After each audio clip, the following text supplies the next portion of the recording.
വന്ദേ മാതരത്തെ പൂർണ്ണ രൂപത്തിൽ പാടില്ലെന്ന കോൺഗ്രസ് പ്രമേയത്തിന് മറുപടിയായി ബി.ജെ.പിയുടെ പ്രമേയം. വികസിത ഭാരതം 2047-നായുള്ള പരമോന്നത തന്ത്രമായി വന്ദേമാതരം മാറുമെന്ന് ബി.ജെ.പി ദേശീയ ഭാരവാഹി യോഗത്തിൽ പാസാക്കിയ പ്രമേയം.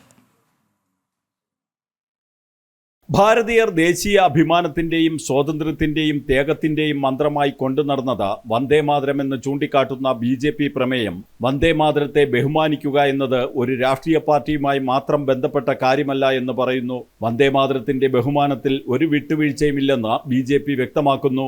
വന്ദേമാതരത്തിന്റെ ചരിത്രവും അർത്ഥവും പ്രാധാന്യവും ജനങ്ങളിലേക്ക് എത്തിക്കാൻ ബി.ജെ.പി പ്രചാരണം നടത്തും. വന്ദേമാതരം ഒരു സാമ്രാജ്യത്വ വിരുദ്ധ മുദ്രാവാക്യമായി മാറിയെന്നും അതിനെ ഏറ്റവും ശുദ്ധമായ ദേശീയ ചൈതന്യവുമായി ബന്ധപ്പെടുത്തിയെന്നുമുള്ള സ്വാതന്ത്ര്യ സമരകാലത്തെ മഹാത്മാഗാന്ധിയുടെ സാക്ഷ്യപ്പെടുത്തലും ചൂണ്ടിക്കാട്ടിയാണ് ബി.ജെ.പി കോൺഗ്രസ് നിലപാടിനെ വിമർശിക്കുന്നത്.